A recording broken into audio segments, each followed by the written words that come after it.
বারাদার ইসলাম, আজকে আমরা যে মাহফিল সাজিয়েছি সকলে আমরা অবগত আছি যে আহলে সুন্নাতের জান ইমাম আহমদ রাজা খান রহমাতুল্লাহ আলাইহির উরুস মুবারক আজকে হচ্ছে 25শে সফর। সেই উপলক্ষে আমরা এই মাহফিলের আয়োজন করেছি এবং প্রতি বছর আমরা করে আসছি। আহলে সুন্নাত ওয়া জামাত যেখানে রয়েছে সারা বিশ্বের মধ্যে, শুধু ভারতে নয়, তিনি তো একজন ভারতের বাসিন্দা তিনি তো এই ভারতে নয়, সারা বিশ্বের মধ্যে যেখানে আশিকে নবী রয়েছে তিনারাই আলা হযরতের উরুস উদযাপন করে থাকেন। জোরে বলেন সুবহানাল্লাহ। কারণ আশিকে মুস্তাফার কথা বললাম এই জন্য যে তিনি আল্লাহ সাল্লাল্লাহু তাআলা আলাইহি ওয়াসাল্লামের সঙ্গে যে মুহাব্বতের রাস্তা তিনি দেখিয়েছেন আমাদেরকে, কিভাবে তিনার সঙ্গে মুহাব্বত করতে হবে সেই রাস্তাটা আমাদেরকে দেখিয়েছেন আহলে সুন্নাতের জান ইমাম আহমদ রাজা খান রাহমাতুল্লাহ আলাইহি। তো আল্লাহ রাব্বুল আলামিন পবিত্র কোরআনের সূরা আল মুজাদিলার 22 নম্বর আয়াতের মধ্যে বলেছেন যে উলাইকা কাতাবা ফি কুলুবিহিমুল ঈমান, আমি ওই সমস্ত মানুষের কলবে অন্তরে কাতাবা অঙ্কিত করে দিয়েছি, লিখে দিয়েছি ঈমান। জোরে বলেন সুবহানাল্লাহ। এবং ওই সমস্ত মানুষকে ওয়া আইয়াদাহুম বিরূহিন মিনহু, তাদেরকে আমি রূহ অর্থাৎ জিবরাইল আমিনের মাধ্যমে সাহায্য করে থাকি। জোরে বলেন সুবহানাল্লাহ। যে সমস্ত লোকের অন্তরে কলবে আল্লাহ রাব্বুল আলামিন ঈমান অঙ্কিত করেছেন, ঈমানের মোহর লাগিয়ে দিয়েছেন, ওই সমস্ত লোকের মধ্যে একজন হলেন আহলে সুন্নাতের জান ইমাম আহমদ রাজা খান রাহমাতুল্লাহ আলাইহি। জোরে বলেন সুবহানাল্লাহ। তো আজকের দিনে বিশ্ব জগতের সমস্ত জায়গাতে তিনার চাহনেওয়ালা, তিনার মান মর্যাদা, তিনার যে দিনের উপরে কাজ রয়েছে এই সমস্ত বিষয় নিয়ে আলোচনা করেছেন বা করছেন। এবং বিশ্ব জগতের মধ্যে বর্তমান যুগে যত এই দ্বীনি শিক্ষা প্রতিষ্ঠান রয়েছে, শুধু আহলে সুন্নাত ওয়াল জামাত না, যত ফিরকার মাযহাব থাকুক, তিনার চাহনাওয়ালা হোক বা না হোক, কিন্তু তিনার কিতাবের চর্চা, তিনার লিখিত বইয়ের চর্চা সমস্ত লোকই করছে। জোরে বলেন।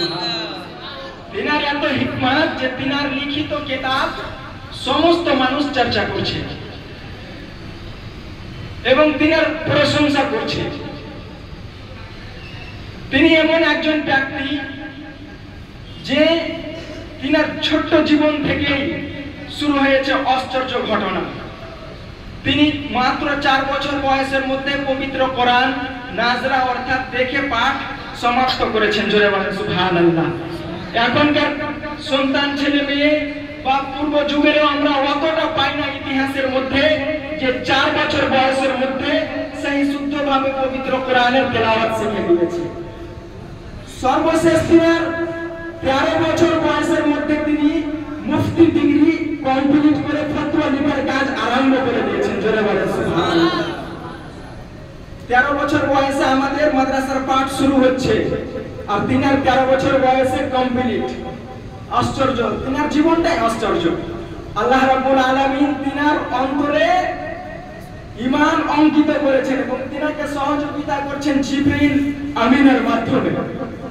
তিনার মতো সমস্ত লোকদেরকে আল্লাহ রাব্বুল আলামিন সহযোগিতা করে থাকেন। তিনার দু একটা কথা আমি বলে বক্তব্য শেষ করব। তিনার কীর্তি বই ফতওয়ায়ে রাসবিয়া এমন একটা বই, এটা আমরা আহলে সুন্নাত ওয়াল জামাত তিনার চাহনাওয়ালা শুধু পড়ি না,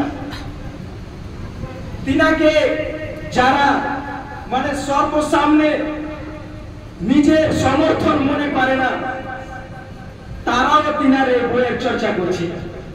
তিনার এই সমস্ত মাসলা নিয়ে নিজের সিল্লাকে চালিয়ে দিচ্ছে। যখন তিনারা খুঁজে পায় না তো ফতোয়া রেজবা থেকে ফতোয়া বের করে নিজের সিল লাগিয়ে আর চালিয়ে দিচ্ছেন নিজের বলে। তিনার ছাড়া গতি নাই।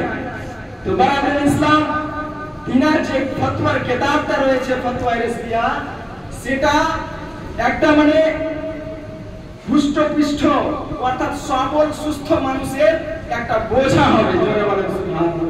মানে একটা সবল মানুষকে বহন করে নিয়ে যেতে হবে, এতটাই বড় রয়েছে কিতাবটা। 30 খণ্ডে এখন বর্তমানে সেটা বিভক্ত হয়ে রয়েছে। তো 30 খণ্ড কোরআন মাজিদ যেটা আমরা একটা দেখতে পাচ্ছি, ওই সম পরিমাণে কোরআন মাজিদের মধ্যে একটা করে খণ্ড। তো 30টা কোরআন মাজিদ যদি একত্রিত রাখা হয় তো একজন মানুষ নিয়ে যাওয়া অসম্ভব হয়ে যাবে, মানে বোঝা হয়ে যাবে, বোঝা করে নিয়ে যেতে হবে। তিনার বিশাল বড় ব্যক্তিত্ব। দেওবন্দের আলিম বলছেন যে তিনি এমন একজন লেখক, আল্লাহ রাব্বুল আলামিন তিনাকে এমন শক্তি দান করেছেন যে তিনার একটা বইয়ের চর্চা যদি আমরা করি তো আমাদের জীবন অতিবাহিত হয়ে যাবে, তার বইয়ের চর্চা শেষ হবে না। জোরে বলেন সুবহানাল্লাহ। এই বইয়ের কথা বলেছেন। তিনি বিশাল বড় আশিকে রাসূল ছিলেন এবং তিনার শের ও শায়র পড়তে পড়তে এই বিশ্ব জগতের মধ্যে হাজারো হাজার মানুষ দিওয়ানে মুস্তাফা আশিকে রাসূল হয়ে গেছে। জোরে বলেন সুবহানাল্লাহ। নিজের কোনো কিছু কীর্তি নাই, কিন্তু তিনার লেখা শের আশআর অর্থাৎ বাংলাতে যাকে বলা হয় কবিতা, তিনার কাব্য গ্রন্থ পাঠ করতে করতে বিশাল বড় আশিকে রাসূল হয়ে গেছে। জোরে বলেন সুবহানাল্লাহ। তার জন্য কোন কবি শায়ের বলেছেন যে ডাল দি কলব মে, ডাল দি কলব মে আজমত মুস্তাফা সৈয়দি আলা হযরত কে লাখো সালাম। মানে ডাল দি ঢেলে দিয়েছে তিনি, মানে আমাদের কালবে অন্তরের মধ্যে ঢেলে, আমরা বাংলাতে যে ঢেলে দেওয়া কথাটা বলি না, সেটাই উর্দুতে ডাল দিয়া, ডাল দিয়া। হ্যাঁ, তো ডাল দি তিনি ঢেলে দিয়েছেন আমাদের অন্তরের মধ্যে আজমতে মুস্তাফা। জোরে বলেন সুবহানাল্লাহ। তিনি এত বড় আশিকে রাসূল ছিলেন। আমরা আহলে সুন্নাত ওয়াল জামাতের আলিম সম্প্রদায় বিভিন্ন জায়গাতে, সমস্ত জায়গাতে যখন বদমাযহাবের মুখাপেক্ষী হয়, তিনার কিতাব ছাড়া আমরা সেখানে হাল করতে পারি না।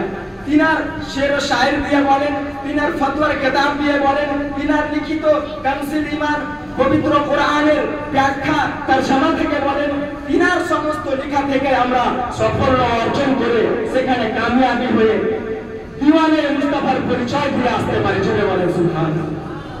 তো তিনি কত বড় আশিকে রাসূল ছিলেন সেই একটা কথা বলছি আমি। তিনি একবার জীবনে হজ করেছেন, দ্বিতীয়বার আবার হজে গেছেন। তো প্রিয় আকা সাল্লাল্লাহু তাআলা আলাইহি ওয়াসাল্লামের দিদার করার জন্য রওজা মুবারাকে আদাবের সহিত দাঁড়িয়ে দুরুদ সালাম নাতে নবী পড়ছেন। সারা রাত প্রথম দিন অতিবাহিত হয়ে গেল, কিন্তু দিদার হলো না। তিনি খুব দুঃখিত, গমগীন অবস্থায় দ্বিতীয় রাত অতিবাহিত যখন করছেন, তো তিনি একটা নাতে নবী লিখছেন। সেখানে রওজা মুস্তাফা তে দাঁড়িয়ে নাতে নবী লিখছেন যে রসুয়ে লা লাজার ফিরতে হ্যায় তেরে দিন ये बहार फिरते हैं, तेरे दिन ए बहार फिरते हैं। उस गली का गदा हूँ मैं जिसमें मांगते ताजदार फिरते हैं। शेर আমি দোহরাচ্ছি না, দোহরালে অনেক সময় লাগবে, সংক্ষেপে শেষ করছি। শেষে তিনি এই মানে নাতের শেষ লাইনটাতে বলেছেন নিজেকে এত ছোট হয়েছেন, এত ছোট হয়েছেন, এত নিজেকে একদম নগ্ন মনে করছেন যে বলছেন कोई क्यों पूछे तेरी बात रजा, कोई क्यों पूछे तेरी बात रजा, तुझसे कुत्ते हजार फिरते हैं। এই কথাটাকে অনেক বড় বড় লেখক তিনার আবার মর্যাদা দেওয়ার জন্য বলছেন যে কোই কিউ পুছে তেরে বাদ রাজা তুঝসে সাইদা হাজার ফিরতে हैं। সাইদা বলে তিনাকে সম্বোধন করেছেন, আর তিনি নিজেকে কুত্তা বলে সম্বোধন করেছেন প্রিয় আকার দরবারে। জোরে বলেন সুবহানাল্লাহ। আমরা যখন কোন শায়ের আসে তো বলি না যে এখন মানে কিছুক্ষণ আগে আপনারা শুনলেন কোয়েল কি কুক। কোয়েল একটা পাখি, সেটা কিন্তু বসন্তকালে ডাকে। বসন্তকালে এমন একটা সময় যে বাংলার যারা আমরা স্কুল থেকে পড়ে এসেছি 9, 10, 11, 12, তো বসন্তকালের কবিতার অনেক প্রশংসা রয়েছে, সৌন্দর্যকে তুলে ধরেছে কবিতার মাধ্যমে। তো কবির কবি শায়রুর রাসূল ইমামে আহমদ রাজা খান রহমাতুল্লাহ আলাইহি, তিনি একজন শায়রে রাসূল, রাসূলের শায়র। এটার প্রমাণ আমি একটা দিব ছোট করে। তো তিনি বলছেন যে এই বসন্তকাল দেশুয়ে লালাজার ফিরতে हैं। আমরা অনেকে উর্দুও হয়তো মানে বুঝতে পারছি না, আমি বাংলাতে বলছি যে এ বসন্তকাল তুমি আনন্দিত হও। বসন্তকাল তো এমনি আমাদেরকে আনন্দ দিচ্ছে, কিন্তু বসন্তকালকে সম্বোধন করে তিনি বলছেন যে এ বসন্তকাল তুমি আনন্দিত হও, কারণ তোমার উপরে বসন্তের যে প্রবাহ বাতাসটা বইবে আজকে সেটাই আসবে। জোরে বলেন সুবহানাল্লাহ। যে বসন্তটা তুমি পেয়েছো, আনন্দিত হয়েছো, সেই বসন্তের বসন্ত, সেই বাহারটা আজকে তোমার প্রতি অবতীর্ণ হবে। জোরে বলেন সুবহানাল্লাহ। তো এইভাবে তিনি প্রিয় আকার দরবারে না পড়ে বসে আছেন আদাবের সহিত। কিছুক্ষণ পরে তিনি স্বচক্ষে প্রিয় আকা সাল্লাল্লাহু তাআলা আলাইহি ওয়াসাল্লামের দিদার হাসিল করলেন। জোরে বলেন সুবহানাল্লাহ। তারপরে তিনি বলেছেন নাতে নবীর মাধ্যমে যে খুব প্রিয় নাম এবং পরিচিত নাম, ফেমাস যাকে বলা হয় যে চমক তুঝসে পাতে हैं सब पाने वाले, मेरा दिल भी चमकाते चमकाने वाले।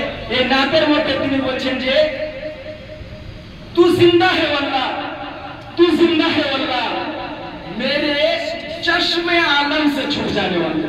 या रसूल अल्लाह, या हबीब अल्लाह, আপনি তো জিন্দা আছেন, কিন্তু আমরা যে চোখ দিয়ে পৃথিবী দর্শন করছি এই চোখ দিয়ে আপনাকে দেখতে পাচ্ছি না।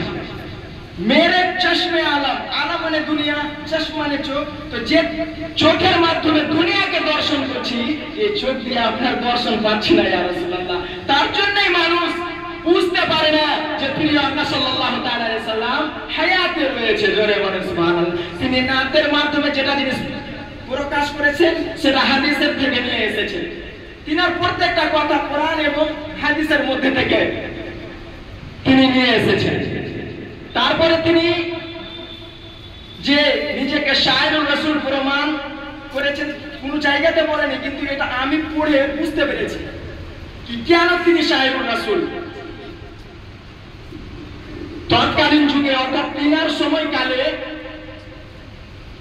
উত্তরপ্রদেশের একটা জায়গার নাম ছিল নানপুর। ওই নানপুরের একটা বাদশাহ, অর্থাৎ তৎকালীন যুগের যে রাজা ছিল বাদশাহ, ওই বাদশার অনেক কবিতা তিনার নামে লিখে উপঢৌকন অর্থাৎ পুরস্কার লাভ করত। তো আমাদের ইমাম আহলে সুন্নাতের চান আহমদ রাজা খান রহমাতুল্লাহ আলাইহি তিনার ভক্তরা বলছেন যে হে আমাদের আকা, আপনিও ওই বাদশার প্রশংসা করে কবিতা লেখেন। যদি কবিতা লেখেন প্রশংসা করে তো তিনি কিছু পুরস্কার আপনাকে দিবে, আর ওই টাকা নিয়ে আমরা ইসলামের কাজে লাগাবো, অর্থাৎ আমাদের কাজকে আরো উন্নত করব তিনার কাছ থেকে উপহার নিয়ে। তখন তিনি বললেন যে আমি কোন বাদশা রাজার প্রশংসা করতে আসিনি, আমি শুধু প্রশংসা করতে এসেছি এক আমার আকা সরকারে দো জাহান মালিক ও মুখতার সরকারে দো আলম সাল্লাল্লাহু তাআলা আলাইহি ওয়াসাল্লাম। বলে তিনি প্রশংসা করে কবিতা লিখতে লাগলেন। ওয়া কামাল হুসনে হুজুর হ্যায় এ গুমান নকশে জাহান नहीं। যে ওয়া কামাল হুসনে হুজুর হ্যায়, তিনি এমন সৌন্দর্য, আমার প্রিয় রাসূল এমন সৌন্দর্য যে বিশ্ব জগতের মধ্যে তিনার মতো সৌন্দর্য হোসন কারো নাই। চলে বলেন সুবহানাল্লাহ। তিনি প্রিয় আকার প্রশংসা করতে লাগলেন। সৌন্দর্য নাই তো নাই, যে কেউ গুমানের নকশে জাহান नहीं, এই দুনিয়ার মধ্যে কেউ ওই সৌন্দর্য ধারণা নিয়ে আসতে পারবে না, ওই সৌন্দর্যের চিন্তা ভাবনাও মনের মধ্যে নিয়ে আসতে পারবে না। তিনি এমন সৌন্দর্যের সৌন্দর্য যে তিনার সৌন্দর্যের ধারণাও মনের মধ্যে পরিকল্পনা করতে পারবে না। এই নাম তিনি বিশাল বড় লিখেছেন। এই নামের মধ্যে তিনি বলছেন যে তিনার যদি প্রশংসা করা না হয়, তিনার যদি বয়ান না করা হয়, তাহলে ওই বয়ান, ওই মাহফিল, ওই মিলাদ সমস্ত কিছু বেকার, সমস্ত কিছু ব্যর্থ। যেখানে তিনার প্রশংসা নাই, সেই সমস্ত জিনিসের বিফল, কোনো ফল নাই। উর্দুতে তিনি শায়েরে বলেছেন, আমি বলছি না, বললে সময় লাগবে। তো তিনি নিজে আশিকে রাসূল বিশাল বলেছিলেন, আর আমাদের মতো ছোট ছোট নগণ্য ব্যক্তিকে প্রভাবিত করেছেন। রাসূল আকরাম সাল্লাল্লাহু তাআলা আলাইহি ওয়াসাল্লামের প্রতি দিওয়ানা বানিয়েছেন, আকৃষ্ট করেছেন। এবং তিনার সবথেকে বড় কৃতিত্ব হচ্ছে যে এখন আমরা দেখতে পাচ্ছি না ইসলামের মধ্যে বিভ্রান্ত, তো প্রিয় আকা সাল্লাল্লাহু তাআলা আলাইহি সাল্লামের যে সঠিক পথ, সেই পথটা তিনি আমাদেরকে চিনতে সাহায্য করেছেন। জোরে বলেন সুবহানাল্লাহ। মুহাম্মদ সে পহলে, मुहम्मद से पहले ये बात मुहम्मद, मुहम्मद से पहले ये बात मुहम्मद, नबी कोई आया है न आगे न पीछे, कोई आया है न आ